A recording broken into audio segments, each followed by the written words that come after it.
Yes, it's an Austin Allegro. The bane of British Leyland, the car known as All Agro. Launched in 1973, this front-wheel drive saloon was meant to take up the mantle from the very successful 1100, but sales were poor and cars like the new Volkswagen Golf made it look frumpy and old-fashioned. Of all the cars to fetishise, to restore, to modernise, yes, there's some Honda in here, we'll get to that. The Austin Allegro would be a long way down a lot of people's lists. But that's the whole point.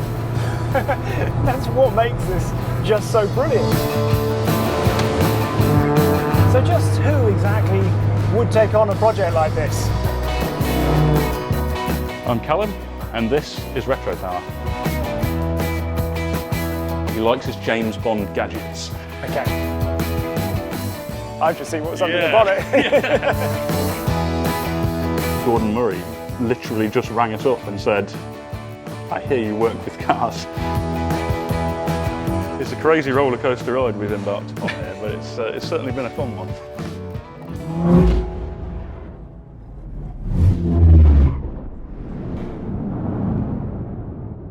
This episode is driven by Hagerty, who, in case you don't know, provide car insurance that's designed by drivers for drivers. So, if you have a special car that you don't drive every day, like one of these perhaps, then take a trip to hagerty.com/Henry. Or pick up the phone, give them a call, and speak to a like-minded enthusiast about a quote. Retropower is a small but rather mighty company turning people's dreams into reality in the Midlands in England. It's the brainchild of Callum and his older brother Nathan, who have had oily hands since they were children. We're just into anything with engines, any sort of machinery from a ridiculously young age, particularly him. And I remember ridiculous things like it was probably his 10th birthday or something, my parents bought him a knackered old second-hand ride-on lawnmower. And I've got this clear memory of him taking the cylinder head off and skimming it with sandpaper to try and get more power out of it, which gives you a good illustration of where it all kind of began. And we just loved taking machines apart and putting them back together. They graduated to driving bangers around fields on the farm, but then the dream was paused. Careers kind of went in different directions. He's a degree qualified engineer and he kind of went down an engineering route. I went down a completely different path and ended up being the bar manager in a hotel. But we both were just absolutely obsessed with working on cars in any spare time we had. And then we just said to each other, why don't we rent a little workshop and see if we can somehow scrape a living working on cars, which is what we're doing in our spare time on our driveways. And that's what we did, and that was here. That was actually in what is now the metal workshop through there. So we started posting things we were doing on internet forums, and it just started to pick up momentum, and we got our first complete ground-up commission, as in somebody wanted us to do a bare shell restoration on a car and modify it as well, and that was an Opel Ascona 400 replica. That was back in 2009. An Alfa 105 with a Millington under the bonnet, and a Mercedes W108 with Jaguar suspension and a Chevy LS3 both followed, showcasing the brothers' flair for ignoring convention. And then something crazy happened, because the man behind the McLaren F1 got in touch. Gordon Murray literally just rang us up and said, I hear you work with cars. I want a Mk1 Escort to use as one of my daily cars. Do you fancy building it for me? And that was a moment I don't think any of us will ever forget. And at the time we thought, how are we ever going to top this? I'm not sure. Today they have almost everything in-house. From George and Luke and Buzz the Jack Russell upstairs in CAD, to metalwork done with English wheels, to 3D printing, to upholstery and wiring. We'll come back to some of the other builds in a bit, but this seems like a good time to introduce Project Lucky Strike.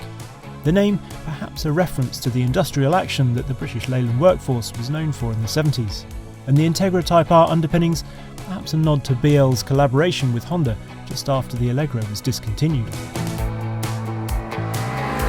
The first thing that strikes you when you get into this is just how refined this is, how much quality there is in it. It doesn't lose any of that sense of being a fun little hot hatch, but just the fact that so much attention to detail has been paid to everything, and the control weightings, it means you have this air of something that is just so quality that you'd like to drive an awful lot. It's in some ways so refined that it should be called a Vanden Plas, not an Austin.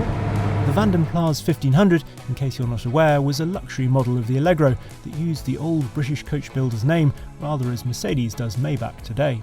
Although they probably wouldn't thank me for the comparison.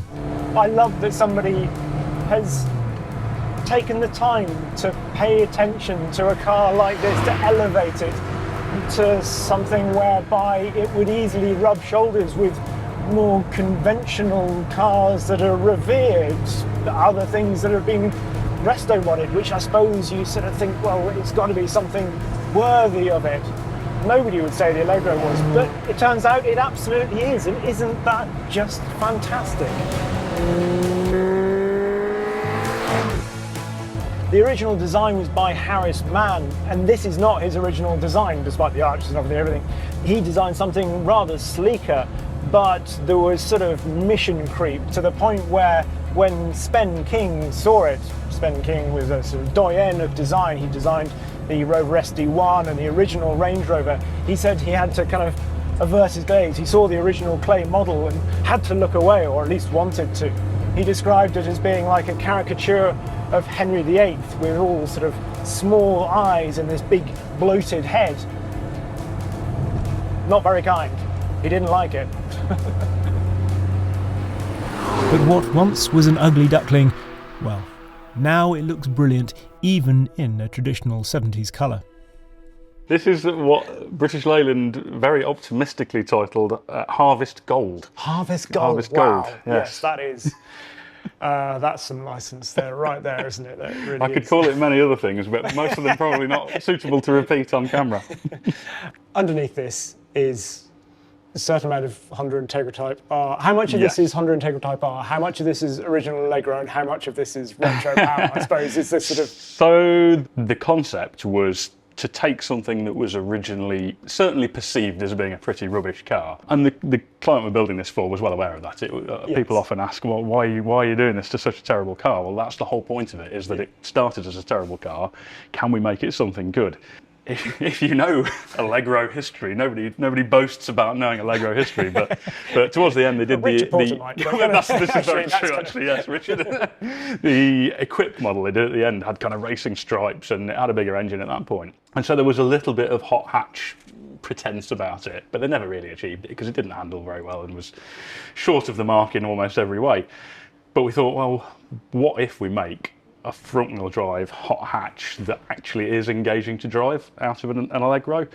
And quite quickly we were thinking, well, nothing really drivetrain-wise is going to be up to scratch on the original car, and if we're going to replace everything, it fast forwards a lot of the sort of NVH issues and the location and the structure of the car if you can use a lot of another donor car. So at that point we borrowed an Integra Type R and an Allegro and 3D scanned all of the critical bits, basically over the front corner, the engine, the driving position, pedals, seats, etc. And this is DC2? Yes, DC2 Type R, yeah. And overlaid the two, and at that point it looked very much like a feasible route to go with it. And now we're not shy of completely re-engineering it and doing it all ourselves, but if there's a fast forward to that, it kind of makes sense to use it.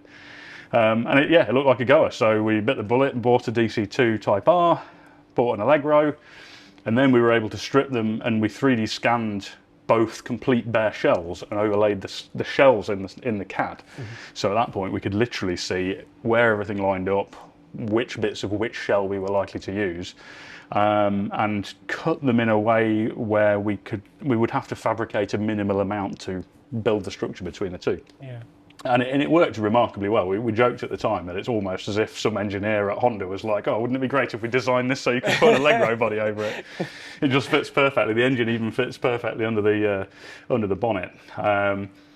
Then there was quite a lot, obviously bodywork wise, which is all custom. So going back to your original question, the bits that are Integra, inner wings, chassis legs, bulkhead, all of the floor pan, but it has been shortened 120 mil, I think, in the rear footwell area. Yeah. And then what's Allegro is the roof, the apertures, the scuttle, the inner quarter panel structure, and the door frames, and the glass, all of the glass. Yeah.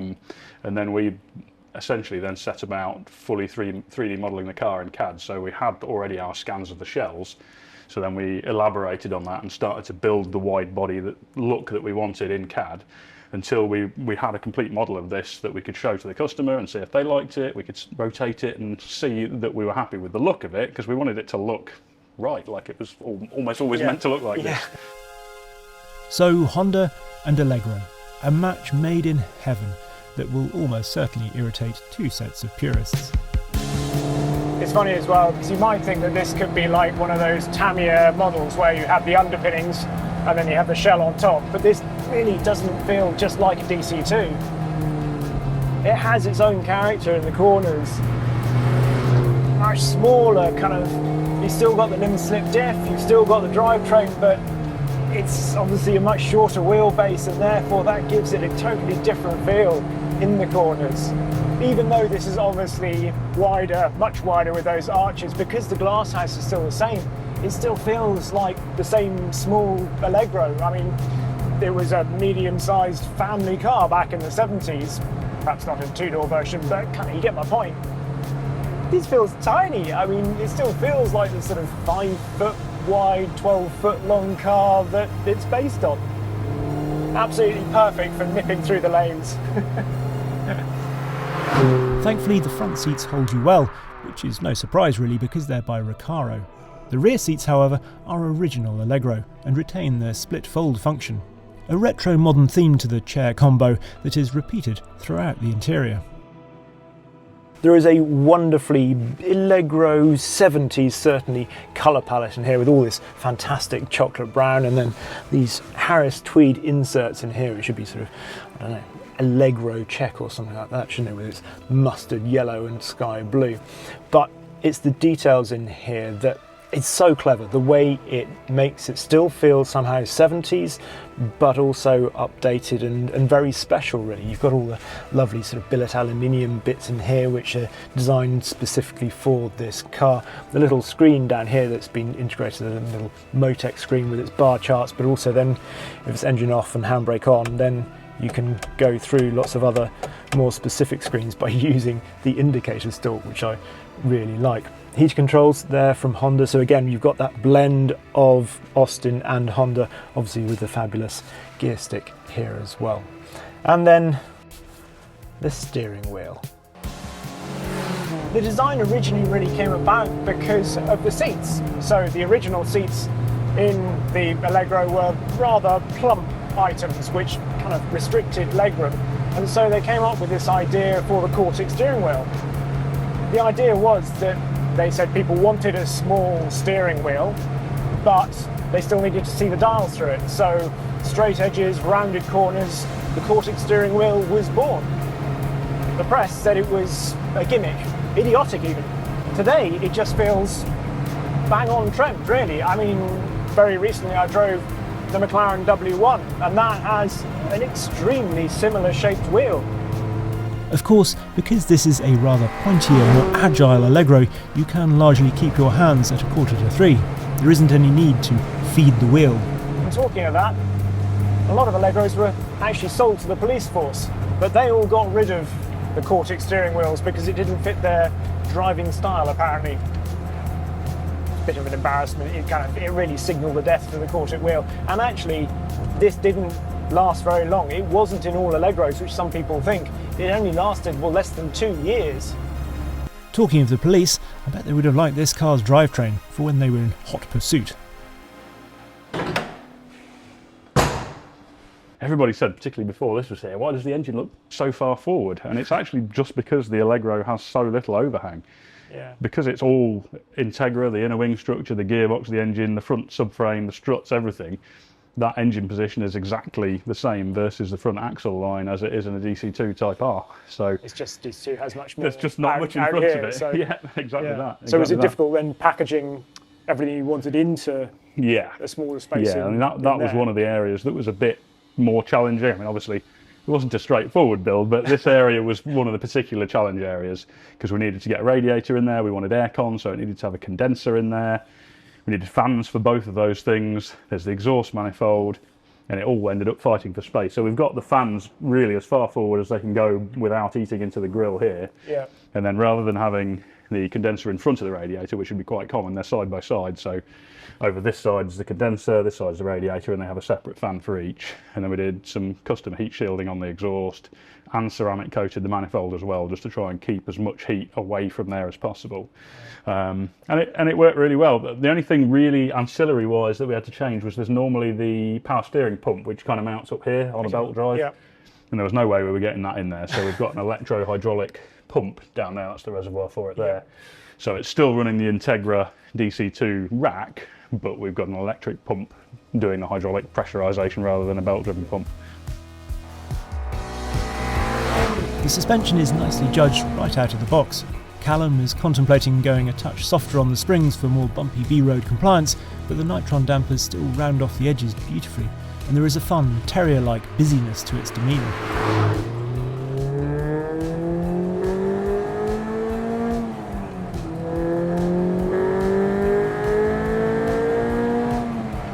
I love the fact it's just a little bit of torque steer as the VTEC comes in, just feel that hunt across the road, across any bumps.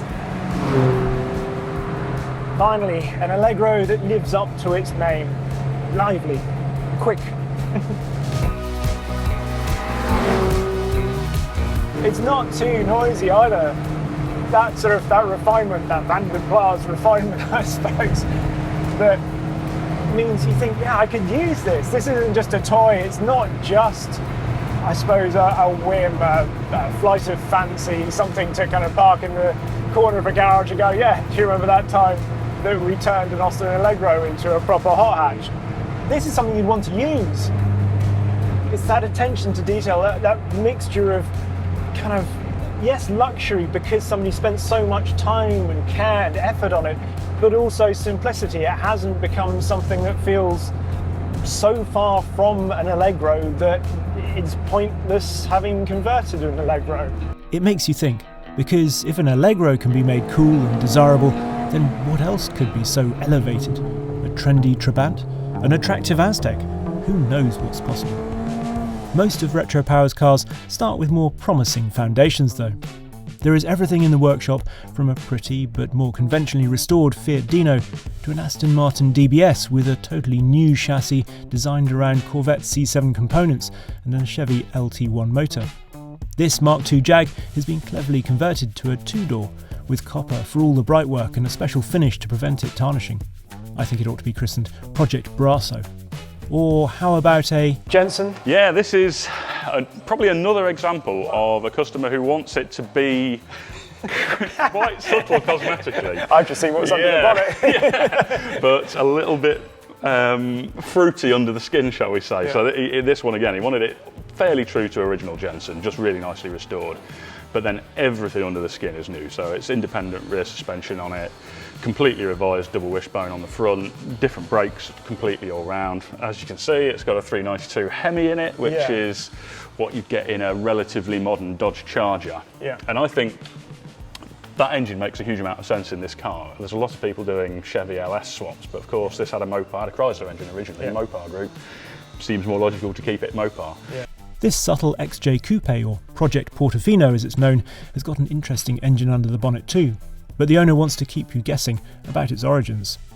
And one of the things that we're working on at the minute is that intake plenum there. That's just a temporary one, but they normally say XJR supercharged or cast into the top, and this is like one of the details. The guy we're building it for didn't want that on there, he wanted it to be plain.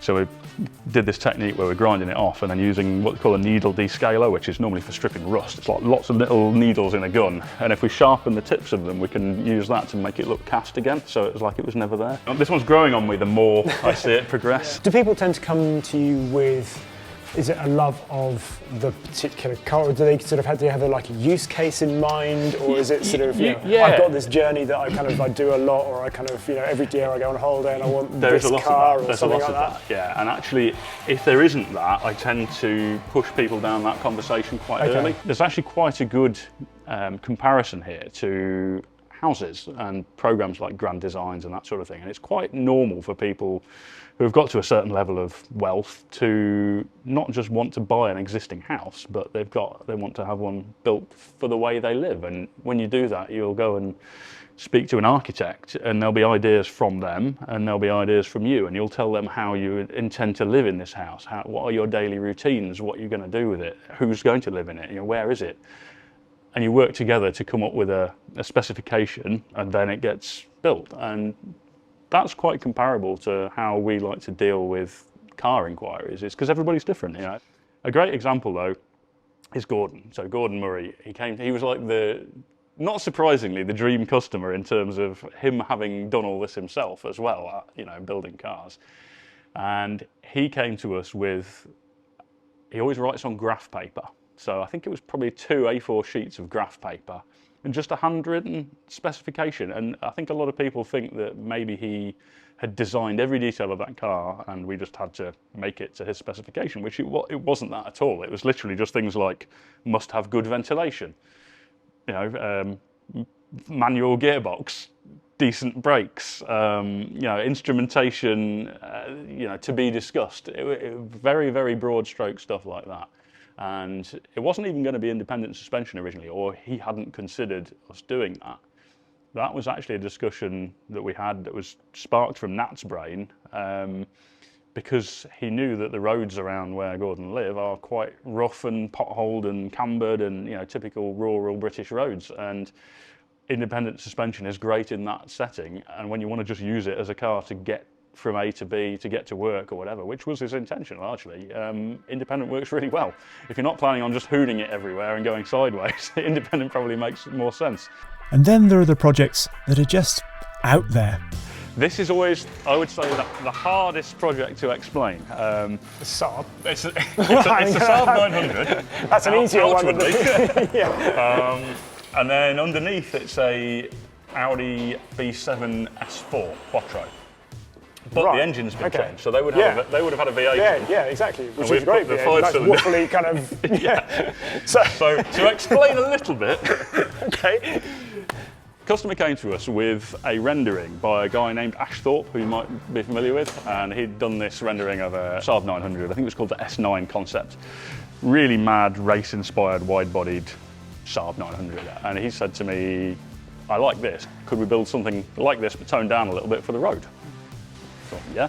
Essentially, it will be circa 600 horsepower, 5-cylinder turbo, 6-speed manual 4x4 Saab 900 that's going to have a completely reimagined carbon wide body bodywork attached. So those quarter panels will eventually be removed. Bobby's working on the doors at the minute, which is essentially completely remaking them to allow for the widened bodywork that we're doing throughout. So we're building all the foundations at the moment to hang all the carbon bodywork over.